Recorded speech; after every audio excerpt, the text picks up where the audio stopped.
Hi my loves, welcome back to my channel. I'm Leeor Alexandra. If you're new, this is the B Community, a channel where we talk about the law of attraction, spirituality, self-development, and so much more. And today I have a segment for you from my upcoming podcast, or it might be already live at this time, and if it is, I'll link it in the description below. This is an episode with one of my good friends, Pattie Papa. If you are not familiar with her, you're about to fall in love with her. We talk about all things plant medicine, working with plant spirits, and working with the archetypal energies that exist in the spheres of consciousness that are available to us in this human experience. It's a really cool episode. I loved recording it. If you want to hear the whole thing, I'm pretty sure I'll have it up by now, so it'll be down in the description below.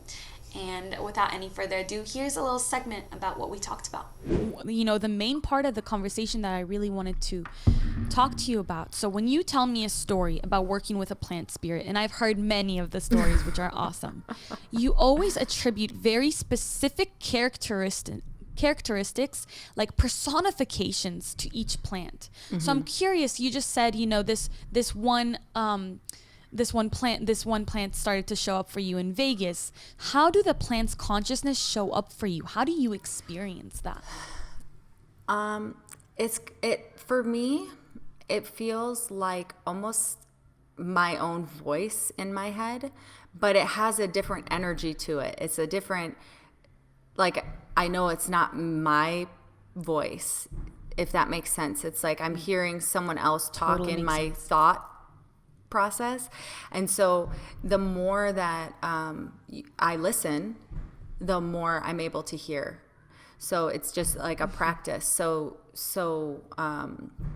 one of my teachers, she is a master herbalist, and she said one of the best things that you can do to learn to like listen to the plants is just pick one and start trying to connect with it. And you just can like start talking to it, start like listening for it, and sit in meditation with it, or however, you know, however resonates to connect with it. And then it, you'll start to hear more and more.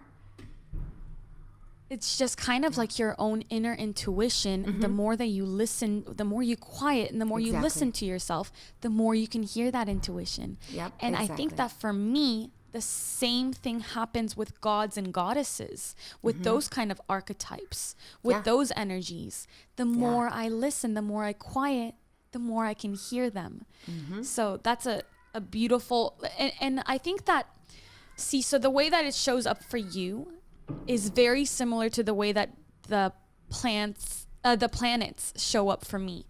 I'll suddenly start to really to hear about this one god or this one goddess over and over and over again. They pop up everywhere.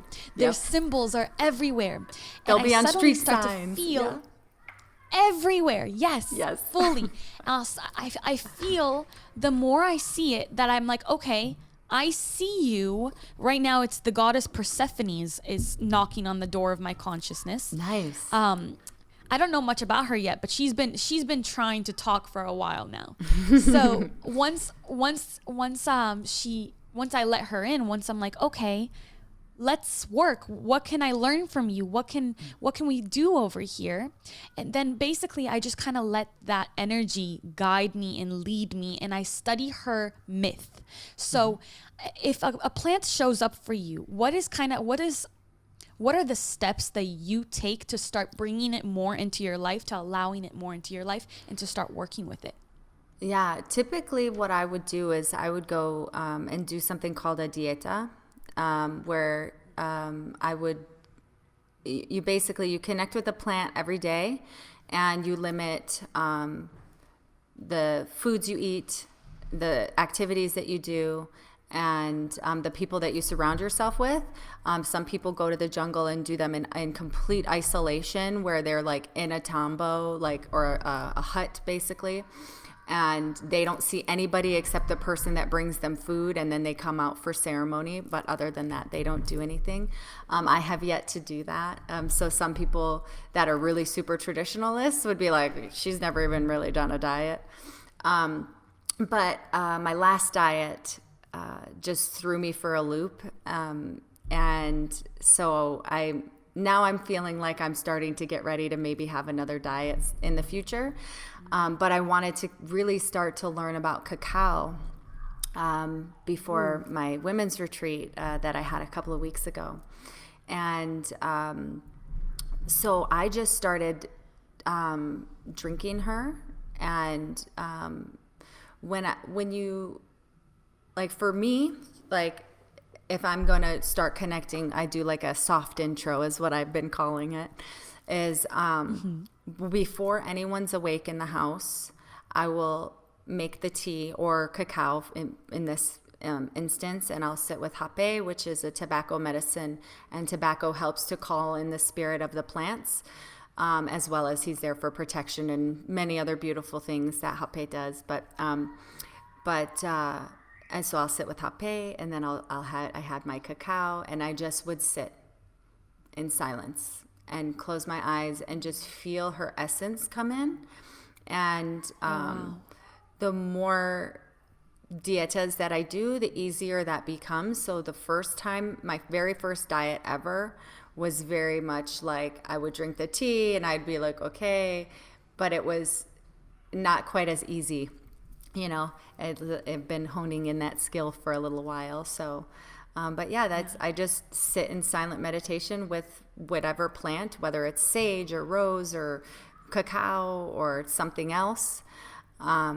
And then just allow for their essence to come in. I literally like invite them in, like, okay, I just say a little prayer and I say, okay, mama, or abuelita for cacao, because that's what she wants me to call her. And I'm like, okay, let's do this thing, you know? And I love that so much. Yeah. So that's essentially what I do. But when you're in dieta, if you do like a social diet, you would do that twice a day. So for me, I only would do it like once in the morning. But in a true diet, you're connecting with the plant all day long. Essentially, you're entering into a partnership. So you're like married to the plant for the duration of your diet, however long that is.